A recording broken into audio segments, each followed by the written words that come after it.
more around her book, that it be focused on antitrust, but there will also be applicable themes that we're talking about throughout the interview that you are welcome to ask a question on. So with that, I will get started. Senator Klobuchar, thank you so much for being here. It's nice to have a hometown newsroom talking to our hometown senator. So great to be here. Thank you, Ashley. And I'm a big fan of MinnPost. My dad briefly, for a few years, wrote a bit for MinnPost. And I think it's just a wonderful, wonderful news organization to have in Minnesota, and we're very lucky. So that's my first moment to say that. And it's somewhat related to antitrust because we know how hard it is for news organizations right now. So I was like quietly supporting your pitch there. One of the themes of the book is about how we want to keep our news organization strong. And I'm just really excited to be here. I've worked on this book for about 3 years, both before on breaks from the presidential campaign and most significantly when it ended. Mostly because I've had this not just front row seat, but in the middle of all this and seeing this incredible consolidation of power in certain industries, particularly pharma, tech, and a number of others, which has been bad for consumers. And if you trace through history, the country has always rallied and used our antitrust laws to push back, to rejuvenate capitalism and small business. And that's what this book is all about. And I try to do it in a fun way, for those of you who've seen it, with over 100 cartoons. Okay, 200 pages of footnotes, but you don't have to read it. But there's a lot of footnotes in this book, a lot of consolidated information, but I did enjoy the cartoons. 25 recommendations of like things we actually could get done. So right. And yeah, thank you for your support of MinnPost. I know that your dad did do, I think, a weekly sports column for MinnPost, which is pretty cool. And yeah, so very excited to have that connection, and I'm excited to dig into the book as well. So the first thing that I want to talk about, you kind of begin this book writing about how you realized that monopolies were hurting Minnesotans in the early days of you being in the Senate. And I believe you got a call from Minnesota Children's Hospital about a drug price that was soaring. And so I think I would love for you to talk a little bit more about that experience and how that hometown Minnesota hospital issue kind of brought antitrust to the forefront for you. Yeah, so that was a really surprising call to our office. It was a pharmacist, and sometimes you get these calls and you think, really? But it turned out to be true. And then I called the head of Children's Hospital at the time, Alan Goldblum. I talked to him, met with him eventually, and learned what had happened. One drug company had the drug that really fixed a problem called PDA. I won't go into the whole medical piece of it, but it was about newborns born with defective heart valves. And then when they sold that drug to this company called Ovation at the same time acquired the rights to another drug. Guess what? It was the only other drug that fixed this. So they basically cornered the market. And it was at that moment where they took the price and raised it from $85 a treatment, where it had stood for a long, long time, to $1,600 a treatment. And so this was costing families of newborns with severe heart defects and hospitals who were eating the cost if the families couldn't afford it or their insurance didn't cover it, literally millions and millions of dollars across the country. So I asked, new senator, I got all the facts, I wrote the company, they wrote me back, it was about moving expenses. That's a true story. I then asked the FTC about it at the hearing, I held up the vial, and then they started looking into it. They thought it was really bad. They brought a lawsuit along with all these attorney generals who were looking into it as well, including in red states. They bring this case. It goes before a judge who relies on actually some pretty conservative precedent of the courts that's out there right now. She basically rejects it and says, no, I guess it's okay. And then the court upholds that. And I thought at that moment, and it was kind of a controversial legal ruling, I'll tell you that much, but I thought to myself at the time, if a US senator, even a new one, and the FTC and all these attorney generals can't save newborn babies' heart valve drug, then we've got a problem. And the problem is that our antitrust laws haven't been updated for decades like they used to be all the time when things would go wrong or they needed to, new industry came in and they would put things in place. Number one. Number two, our agencies are a shadow of their former selves. We're asking them to take on the biggest companies in the world, and there's less people that work there than during Ronald Reagan.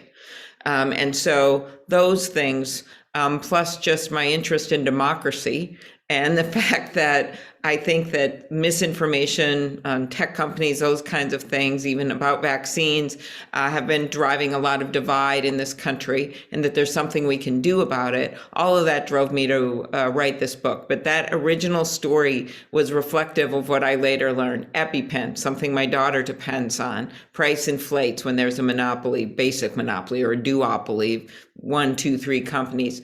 Insulin. Everyone knows common drug used to almost cost close to nothing when escalates, when there's less companies, when a generic goes off the market, all kinds of things. This is capitalism. It's like the monopoly game. That's why I start off by telling that. When people have bought out a corner of the board, which I used to play a lot growing up, would beat anyone, including my grandma, basically push people out of the marketplace. And we've always in this country been an entrepreneurial place, and we have a check and balance supported by Democrats and Republicans, which is the antitrust laws. And we have fallen woefully behind in how we enforce them, how we update them, and how they are interpreted by the courts, leading to this heyday of basically a new generation of the Gilded Age.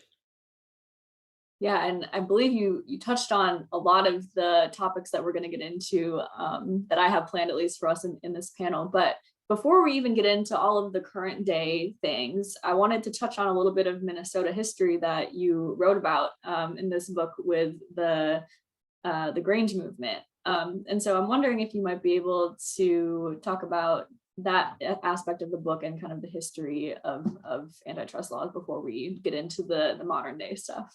Well, thanks for being the first person to ask about that. And because I keep always after an interview, I go, why didn't I mention this? Because the Minnesota piece of it, and in general, the Midwest is prominent in this. And it's one of my arguments that the Midwest has to stand up. It used to be kind of the Midwest against some of the, and there still is consolidation in finance and the like. And Morgan, you remember the whole JP Morgan and the history there. But now it's a lot of some of the consolidation in Silicon Valley, but the Midwest has to stand up. So the history is that the first case ever brought successfully before the Supreme Court involved a Minnesotan, James J. Hill. And he actually was one of the people, one of the robber barons who originally started making these trusts, where basically companies who used to compete against each other in this, at that point for rail, would form a trust and they would work through that. And so, as we all know, Teddy Roosevelt, right, the ultimate trust busting president, by the way, along with a number of other presidents who followed him, 2 others, they became pretty obsessed with this. And politically, he was obsessed with it because the people were obsessed with it, because of grain prices, because of how expensive it was to use rail, how expensive steel was. And that was the case that was the first successful antitrust break. The court ruled to break up that trust. Second example, as you mentioned, the Grangers, the Midwesterners and our farmers were the first to push state laws on antitrust, which ultimately ended up with a Midwesterner, John Sherman, who is a Republican senator from Ohio, leading the nation's first antitrust law in Washington. But before that, Iowa was the first state to do a comprehensive antitrust law, and many started. Much of the political movement behind those laws came from Minnesota. If anyone remembers that Oliver Kelly Hudson farm, that farm, and maybe someone can write on the chat line if I got that exactly right, but that farm, that Oliver Kelly farm, that farm was actually the guy who started it was born on the East Coast. He came to Minnesota and he started this movement of farmers because it was so tough for them at the time because the monopolists were making it really hard for them to make a living. So that was going on in the Midwest. The union movement, those strikes were going on against trusts everywhere, but the pinnacle of it was in Chicago with the Haymarket massacres, it was called, because people died during what was once a peaceful march and then turned into riots, as well as the Pullman strike against the Pullman Rail Company. One weird but incredibly moving story related to this was Melvin Carter's story. His grandpa was actually a porter on the Pullman lines, and they would always hire African-American porters, and everyone would call them George. They wasn't his grandpa's name, but they'd always call them George. People on the train, because it was easier for them to call the African-American porters George. And so when Melvin testified, when I had him testify after the murder of George Floyd before the Judiciary Committee, he told that story, and he talked about George Floyd and told how we all are all George. Well, that goes back to one of the biggest monopolies of the time, of course, the Pullman Company. So all of this was happening in the Midwest, and as a result, it was very difficult to be a Democrat or a Republican and in the hands of monopolies. Now, that wasn't saying that for 100 years prior to that, it was real bad. The monopolist controls court rulings. Even after the Sherman Act passed, for 10 years, nothing happened because the court was ruling against workers and against small business in favor of monopolists. But eventually, this really caught on, and that got to the heyday of enforcement, which of course included things like the breakup of AT&T and the like.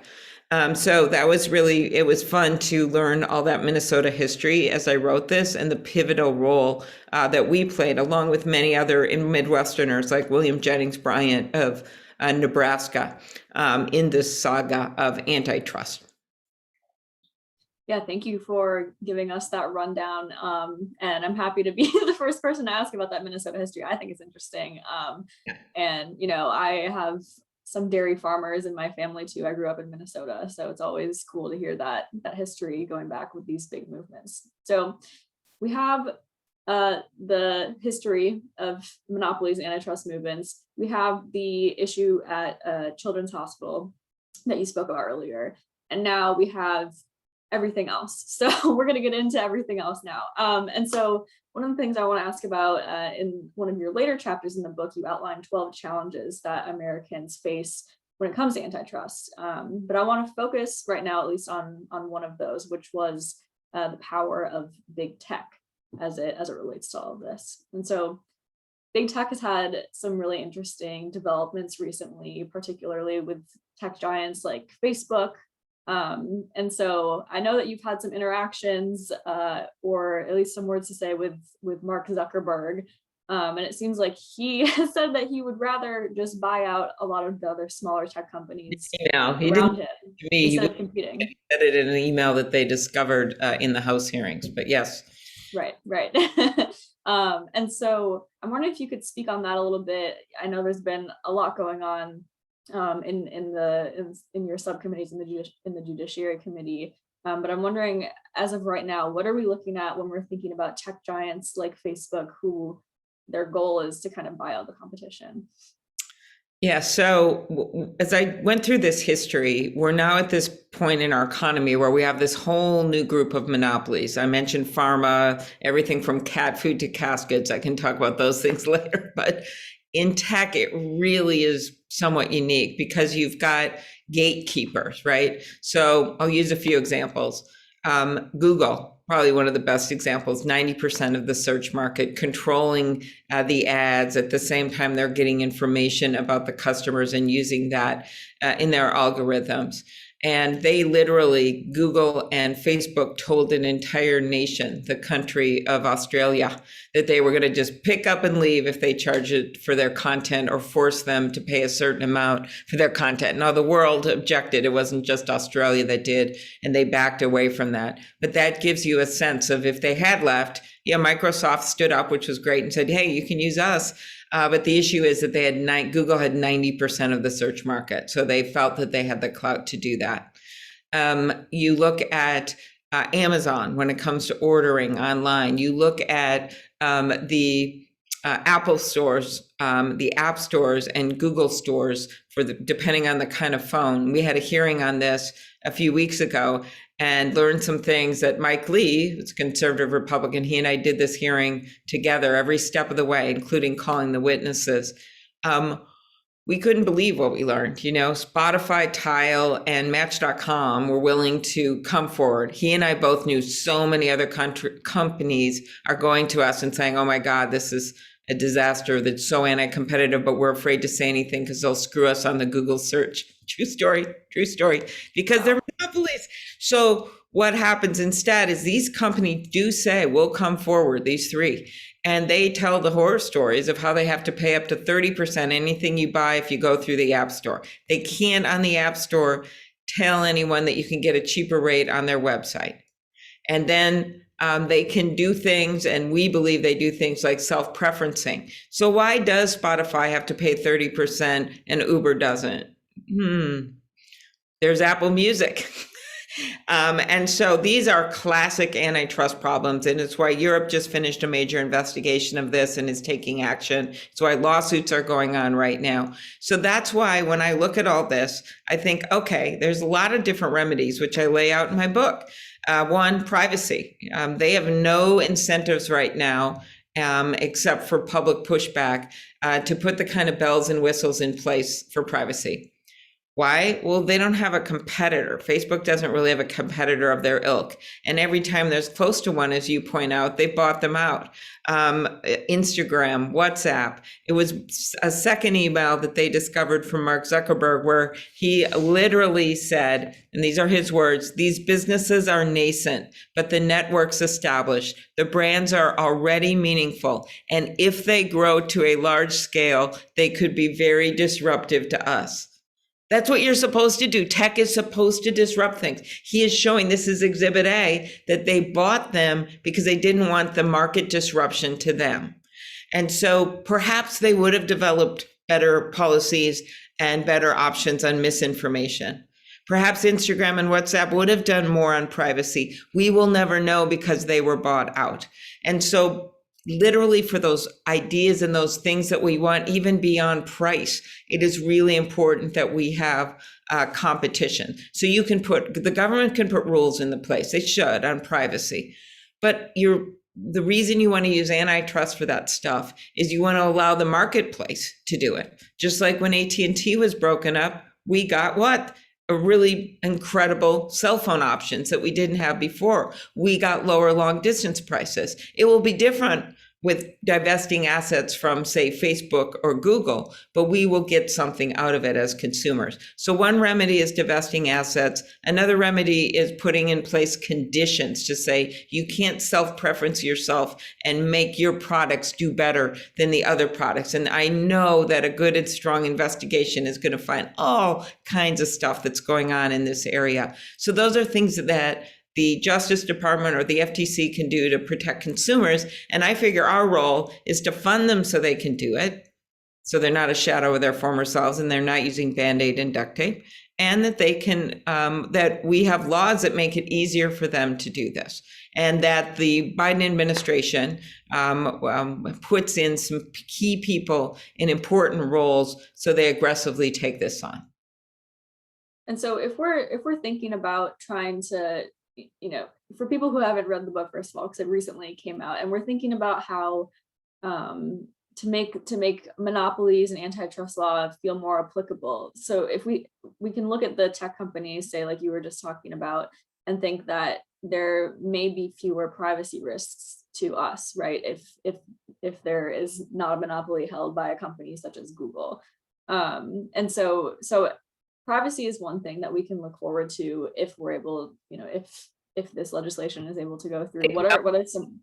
We will also need federal rules on privacy, honestly, because it's gotten so out of hand. States are starting to do it. It's about knowingly opting in to have your data shared. so you don't have it shared because you can't figure out the rules. That's a bad situation. It's about knowledge about breaches right away. Maybe it's about taxing them when they start using people's data so the money can go back to the people. It's all kinds of things to stop some of the behavior, so that you send an email about, your mom sends you an email about ceiling fans and suddenly you start having all these ceiling fan advertisements, and I think you know why. Okay, keep going.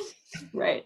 Yeah, I feel like, every conversation I have, I'll suddenly see a targeted ad on Facebook or Instagram or whatever I'm using on my Google ads, and it seems to appear there. And I think like a lot of people are wondering where that's coming from. So so privacy, right, is one thing. Another big aspect that I think about when I think about monopolies and the dangers that they might pose to consumers and to citizens has to do with healthcare. And so I have kind of a two-pronged question for you relating to the pandemic. So we can start with the first part. We had a global pandemic. Things were already bad before that. It often exacerbated issues in almost every sector of the economy and in social life. But I'm wondering if there are concrete ways that we can look at how the pandemic may have worsened situations as it relates to antitrust. Mm-hmm. First way is kind of obvious. We lost a bunch of small businesses that couldn't survive this. I'm proud of what we did with the America Rescue Plan under Joe Biden's leadership, but also before that, the bipartisan agreements we negotiated through last year.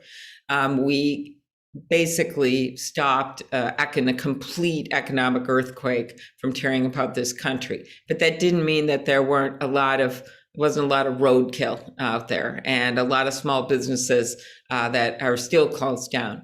And that's not good, because it's hard enough to start a small business, much less sustain it during a pandemic. And that can lead, and I think you will see more and more sales of businesses that can't make it in today's economy, and they keep, buying them up, and then you have less competition. Really hard for women-owned, minority-owned businesses to get us keep going. They maybe can start up, right? Especially even during a pandemic, people can start their own operation somewhat easily, but then can they really sustain it when a monopoly has that much power? So that's one way the pandemic has made this harder. The second thing is, of course, we've all relied and are thankful for technology. And I do want to say this, I'm not like, as Mike Lee called himself at our last hearing, as he was trying to figure out why Uber didn't have to pay these fees and Spotify did, and Match.com. And he was honestly struggling, as I was, with, okay, excuse me, you have to pay these fees if you want to go meet someone on a date. You have to pay extra to Apple or Google, but you don't if you want to order a car. It really doesn't quite make sense. And so he called himself a caveman. So I am not a cave, for a joke. He said, I'm not a caveman here. I am not a cavewoman when it comes to tech. I use all these things. I'm wearing a Fitbit. I still think that you can do something about regulating that data and making sure that you own the data. That's why I have a bipartisan bill on it. And I think that it is on us right now to say, it's great, we use these products even bigger time during the pandemic, but that doesn't mean we just stop there. If we had that attitude during AT&T, we would have thought, okay, hey, Ma Bell's great. They gave us the different kinds of phones, bright aqua ones, this and that with big cords on them. Yay, we're so happy with that. Yeah, they gave us some great things. But then over time, we wanted more competition, and we wanted to take care of things that weren't right and that we could do better. And that's exactly what should be happening right now with tech. We shouldn't just rest on our laurels. And we certainly don't want to become China with only one big company that is allowed to run rampant in all these major areas.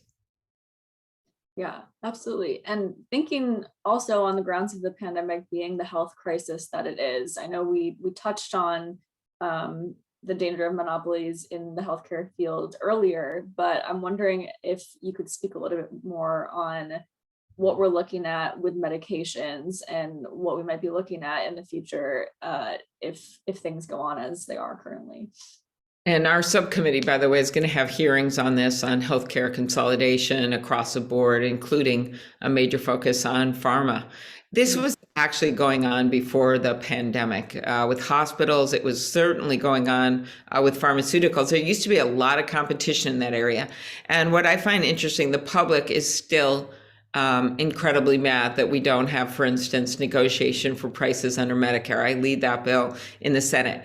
Yes, we're happy that a bunch of companies develop vaccines. That's great. And we thank them every day for that. But that doesn't mean we say, okay, we trust you to do whatever you want and you just go ahead. No, we should have negotiation for prices under Medicare.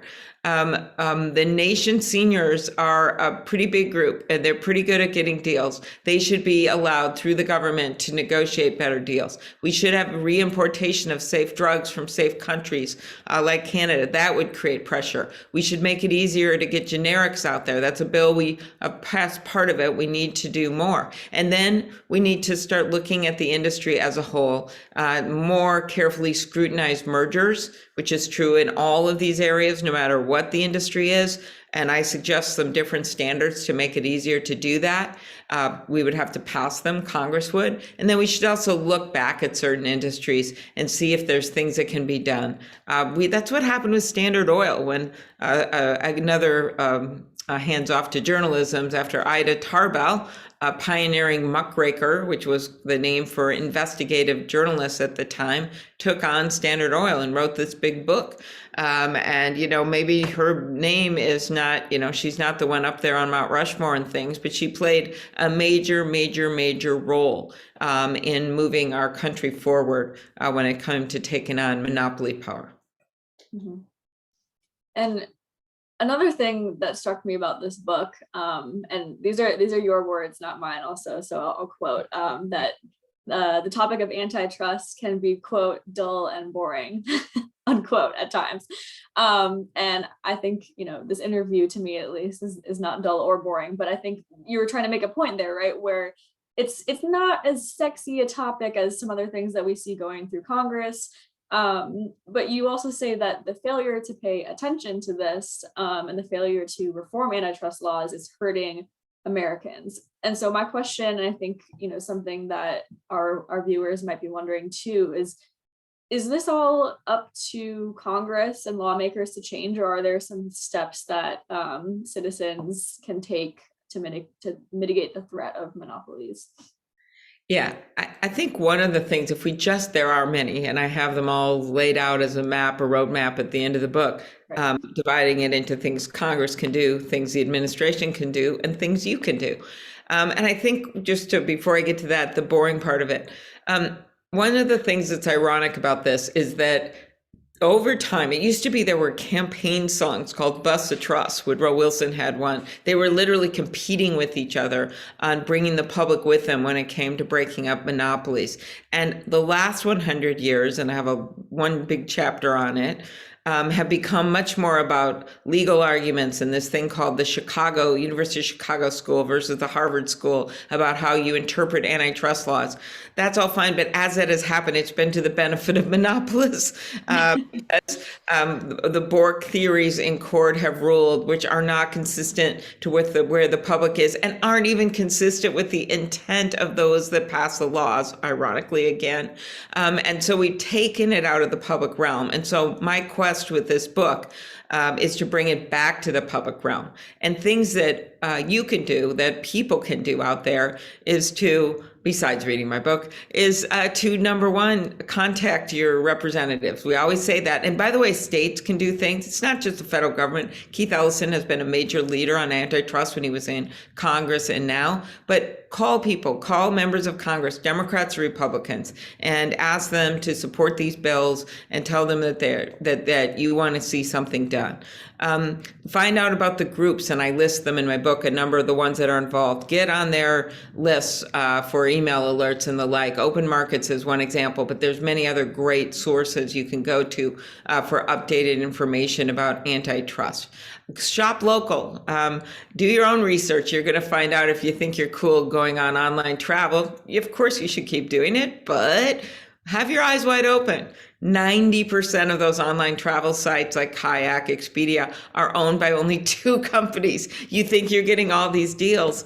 In the words of John Oliver, after a half-an-hour segment looking at all the consolidation, he said, if this is enough that makes you want to die, good luck, because there's only 3 casket makers left in America. And pointed out that no, actually one bought the other, so there's only two. So, educate yourself, as I know Majors and Quinn customers do all the time, and MinnPost viewers, keep doing it. It's worth it because you will become the expert on this with even a minimal amount of knowledge. You will become the expert on it to talk to your friends and family. And so I lay out all those things that you can do because honestly, one of the reasons I wrote the book is I cannot do this alone. It's like a game of whack-a-mole. I cannot tell you how hard it is because every time you're almost done and you get something done on antitrust, Senator Grassley and I trying to change the fee structure and saying after years and decades, why don't we charge the big mergers that we never even knew possible, billion-dollar, trillion-dollar companies, why don't we charge them a little more? It's a drop in the bucket. Then we put that money, not taxpayer money, we put that money into the FTC and antitrust DOJ. At the end of the year, I had that through the Senate as part of the end of the year budget deal with his help. I had it past the White House. Mark Meadows, the President Trump's chief of staff, was supporting it, but I got stopped by Kevin McCarthy and Jim Jordan in the House. Now we're having it on the Judiciary Committee agenda for the coming week after next. And I think I'm going to finally make it through, but literally there are interests everywhere that stop every single thing I've tried to do. So the only way is to be transparent, to open this up, to get the public interested. And the fact that we finally have Democrats and Republicans that are focused on this, I have to use this moment to my advantage. Right, the time seems to be right for pushing things like that forward. And speaking of legislation that's moving through Congress right now, I know that you have a lot of eggs in the basket right now. I'm thinking partially about the For the People Act, which could really reform campaign finance and do a lot of other things as it relates to voting in America. But I'm just wondering, from a lawmaking standpoint, what do you prioritize here? Are you just constantly working on everything at once? Is it For the People Act, antitrust, blah, blah, blah, like everything all at once? Or do you say, okay, we're going to get this through and then we can get to antitrust? Or how does that work for you? How do you play that out? Well, there's some burning issues when you're in charge, and I'm in charge of the Senate Rules Committee. So I have primary responsibility to at least getting the For the People to the floor, which I can explain. It's actually very related to antitrust. And I'm also in charge of the investigation of the Capitol, along with Senator Peters, Portman, and Blunt. It's like a bipartisan investigation, which we are going to be coming out with that report in May. And so there are things, and the antitrust, I'm in charge of that subcommittee. But of course, I think President Biden's State of the Union pretty much laid it out. My number one goal is getting through this pandemic, getting the vaccines to people, saving lives, shoring up our economy. And then you go through all these major things we need to do on climate change and immigration reform and police reform. These are things that I've been working on for years. But that being said, if we don't do something about our campaign finance system and make it easier for people to vote, it's going to be really hard in the long term to make change that's consistent with where the public is. And I think antitrust is a great example of that. It's just been hidden away. And every time you try to do something, some big interest, goes in there. And there's an old cartoon of the big trust, steel trust at the time, oil trust, looming over these big blobs like balloons that say Steel Trust, looming over the Senate, basically pulling the strings as they vote.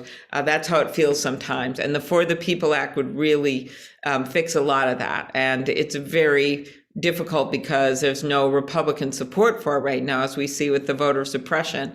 But we have the ability to get the bill to the floor, even with what I anticipate to be an even vote. Remember, the Senate's still 50-50, as you well know from covering it, Ashley. So that's most likely the best I can get. But that will allow Senator Schumer, under the rules, to bring the bill to the floor.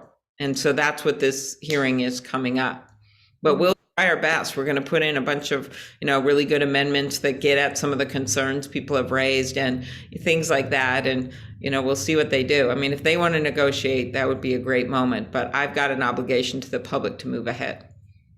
Right. And I want to give time for our Q&A, but I am curious if you could briefly go into how reforming campaign finance would play into would be connected to antitrust. How does that work in your head? So the two major things in the bill is public finance, like we have in Minnesota, which I think has actually worked well. But the second part is something called the Disclose Act that we've been pushing for a long time. Senator Franken had worked on this as well. This is about trying to make sure that you know where the money's coming from, especially the dark money that lurks behind the surface. So when you look at antitrust, it's like, duh, because a lot of these big interests have a lot of sway over members. So the more you can have sunshine on this and show where the money's coming from directly on antitrust lobbying efforts, the tech companies, just look it up right now. I always like believe in trying to be accurate, so I don't know the exact number, but they have spent millions and millions and millions, some of the biggest amounts in Washington, on stopping and starting legislation. And so that alone, shedding a light on that, giving less credibility to big interests when they are spending money, would be a major game changer when it comes to antitrust reform and trying to get things done.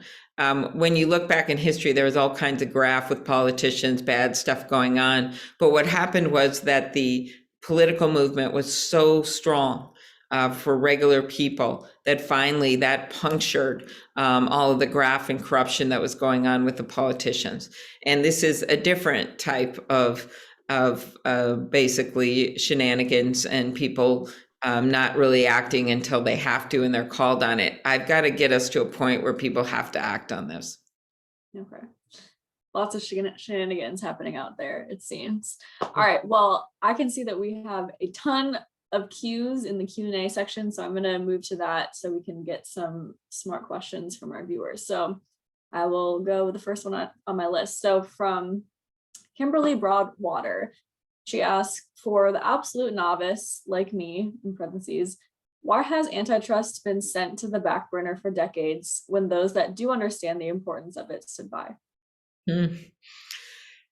I think, as I mentioned, Kim, so much of this has been in the purview of courts, and that's fine. You want to have lawsuits go on, and it might be fine if they were interpreting the laws as they used to be interpreted. It sounds like I'm an originalist or something, but really, when you look back to original court decisions, they were after about a period of 10 years, they were much more focused after the Sherman Act passed, eventually on the consumers and how they were hurt by mergers.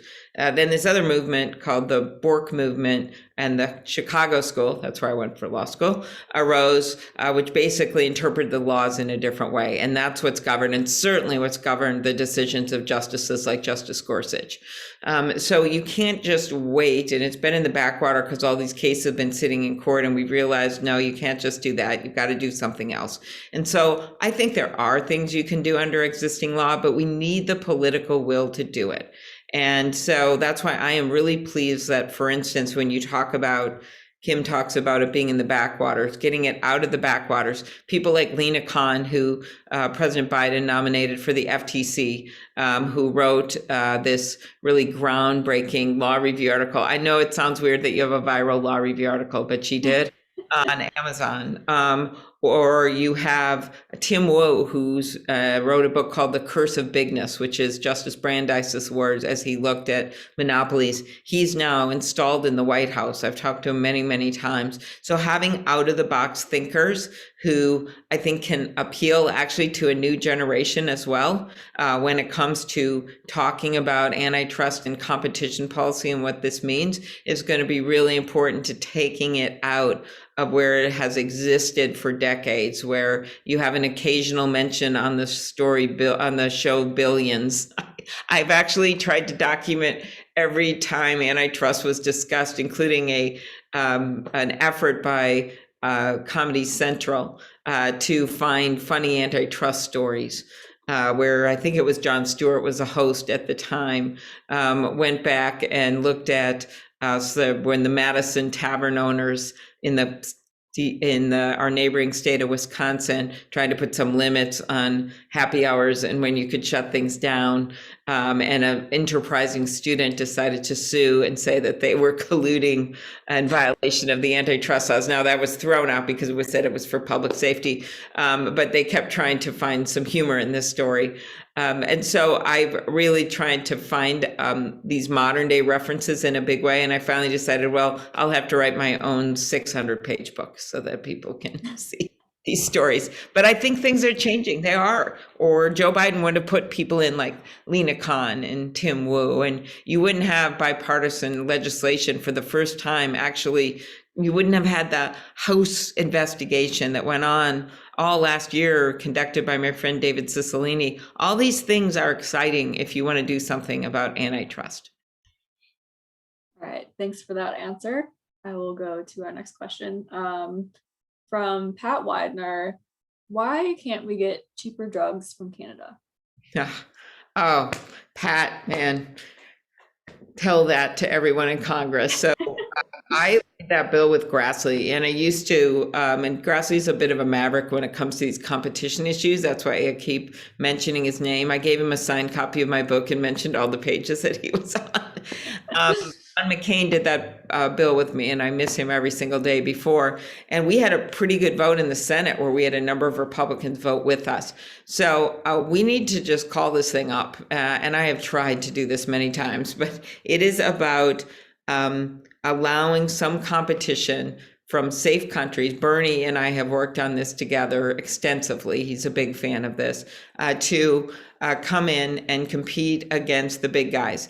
And when you look at what's been against us, it is truly the power of pharma, which goes to the relevance of your question on the For the People Act, Ashley, just because that pharma has so much power and have exercised that power really on both sides of the aisle. And there's a number of us who've been out front saying enough is enough. And so I think that we need to get this done. I am tired of talking about it. I just think we need to do it. I saw myself when we had drug shortages. Susan Collins and I joined forces with Bob Casey, and we said, okay, let's do a better job of getting drugs from other countries that are safe when we have drug shortages for kids' cancer drugs. And we passed that, and we've had some problems. Don't get me wrong, with all these problems with pharma, it hasn't solved everything, but it did make some improvements. And when I saw they could do that when it came to actual drug shortages, I thought, wait a minute, if they can do that for that, why can't we do that for price crises, right? When insulin goes way up or EpiPen goes way up. And we know that in Canada, the prices of the drugs are whatever it is, depending on the year, 4 times cheaper, 10 times cheaper. And so this is our moment to move on this. And I hope Joe Biden does. I was very pleased in the State of the Union and know firsthand he personally felt strongly he should bring up the negotiation of prices under Medicare. And I thought that was important. Yeah, well, I will stick on the Medicare and the healthcare track. So from Mary Kosowski, I've heard that the vaccine developers received huge amounts of taxpayer dollars to help them get the vaccines going. And now they're making huge profits off of vaccines, and they're not sharing the formulas with other countries, which could manufacture them if they only had the recipes. And of course, they desperately need the vaccines because millions of people are dying. Why not make those tax dollars loans instead of gifts? Why not force any IP generated from tax dollars to be shared? Mm-hmm. Well, I think one thing we know is that when the research was done, there was agreements among the world, not just the U.S. Pharmaceuticals, to share research, and scientists, right? We're sharing the research, which aided everyone in developing the vaccine quicker. That was really, really important, something they normally don't do. I would have to look at all the details. As we know, a lot of this was negotiated during the Trump administration about the money they were given to quickly develop, which many of us felt was really important. Speed meant everything, as we were losing lives every day. But whether we can convert that what we can do now to push the sharing of the information they have, which is a good question, and how right now it's a bit of a production issue, as everyone knows, because our country just pledged $100 million in help in general for equipment and everything else, as well as vaccines to India. We are starting, because of the work that was done by scientists, because of the work that's been done to improve our distribution, we're going to be in a position where our big fights are going to be with vaccines. And why I wanted to bring up the farmer price thing. Number one, that we fight this misinformation, which is again directly related to antitrust because of the fact that there are not good ways to get rid of misinformation, because 12 accounts, according to a recent study, literally were responsible for 60-some% of the misinformation out there. And it took two senators, one of them was me, to write a letter to push the companies to take down some of these accounts. We have the second big challenge we have after the misinformation and the hesitancy is really the rest of the world. We don't live on an island here. And as was pointed out by the question, as you've seen these rising rates in other parts of the world, it is in our best interest, not just as a humanitarian cause, which of course is first and foremost, but for our own health and safety to get that vaccine out. And we're doing it now with aid and pushing it out, and soon we'll be able to do even more. But that's why whatever we can do, and gets to the writer's question, to make it easier for these companies to make it easier for these countries to get the vaccines, the better. So I'll look into all that, and I appreciate the question. Excellent. Let's see, from Janice Hoff or Janice Hugh. I'm sorry if one of those is hopefully right. So Janice asks, one industry with bipartisan consumer frustration is the airlines. And we have so many fewer choices already. Will your legislation try to keep some of the big 3 or 4 airlines from buying others or each other? Well, I've actually taken on some of this in the past in my role on the subcommittee, or even before I chaired it up as the member of the Judiciary Committee. And what my legislation, what's somewhat unique about it is this isn't just about tech. There's a lot of people just talking about tech. I get it, but I think we need to look industry-wide. And one of the ways you do that is by really 2 big things that would help with airlines as well. You make it harder to get mergers approved if they hurt competition, not just generally. No one wants to, hurt anyone from exercising their right to buy companies and merge. But under my suggestions is, if you are, in the legislation I put together, if you are bigger than 5 billion and you're engaging in a major merger, that you should have to prove that it doesn't hurt competition. The company should, instead of the government doing it. The other thing that I do is to change the standard to literally just make it easier. So if it materially affects competition in some way, that's a trigger for a problem. So that's the one thing. The second thing, which is really key in any industry, including airlines, is looking backwards. And maybe things were okay for a while, and then you get to the point where you're saying, wait a minute, we let Facebook buy Instagram, and now there's really no competitors of their size left anymore. Maybe we need to look back and allow for divesting assets. Or maybe an aggressive Justice Department, even by starting an investigation, will often lead to different companies that will agree to different terms, even without bringing a lawsuit or getting that lawsuit to culmination. And then finally, we don't even collect industry consolidation information. At one point, I was using stats from 2012. The FTC, Federal Trade Commission, used to collect all that. Even Caspar Weinberger thought that was a good thing to do back then when he was there. They stopped doing it. And so it's really hard to look industry-wide, including at airlines, and they have arguments about international competition and the like to make that case. So that's something else I would suggest we do. And then people shouldn't forget that there's also other kinds of regulations about pilots sleeping and about how much room you have in a seat even. There's rules that we put in place over the years to get at some of the problems in airlines and in other industries. I think, let's see, we may have time for about one more question. Okay. So I'm going to go with one from Thomas Hawk. And Tom asks, where, if any, is the best place to find common ground on antitrust for Republicans and Democrats in order to see some legislative change? I know Tom Hawk. I know he believes in that very much. And I think that the best way is to find, I can't say what it's going to be. I can just base it on my conversations with my colleagues. So, let me start with that bill I just brought up with Grassley.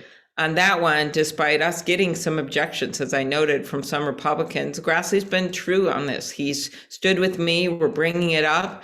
There are a number of Republicans who are going to stand with me on that bill. And I've done that over time by talking to them quietly on the Senate floor. And that's going to add over $130 million to these agencies, which is going to make it a lot easier for them to, if they just did those tech cases, which we want them to do, Facebook and Google, at least I do, well, then they've got to do all this other stuff we've been talking about too. So you want to make sure they have the resources. Here's another great example with MinnPost, one of the sponsors, newspapers, news organizations. That is a bipartisan effort by Senator Kennedy of Louisiana and myself, as well as Representative Buck, a Republican in the House, and Representative Cicilline, that says that the news organizations can stand together and negotiate together to their content rates with the tech companies. That's an exception to the antitrust laws. It's necessitated by the fact that a little newspaper in Lanesboro or in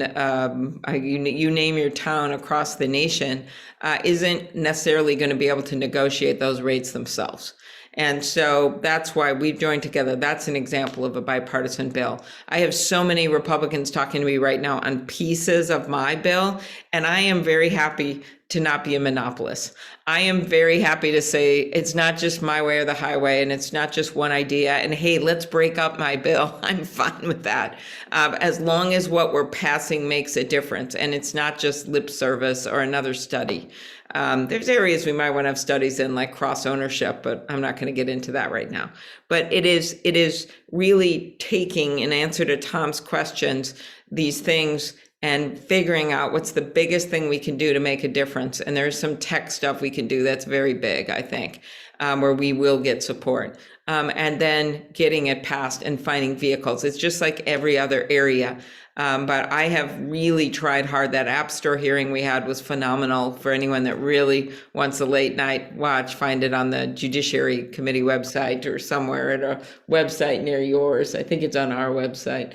But the idea is to look at these things from the lens of a good citizen and figure out what do we think works, and watch how in that hearing, Mike Lee and I showed respect to everyone. They all asked our questions. No one went off really, in my mind, on that much. They were just simply appalled by the fact that we learned that Google had called one of the witnesses and threatened them the night before by saying, when you testify tomorrow, when your company, they didn't directly call the witness, they called someone at the company at Match.com. Can you imagine calling Match.com?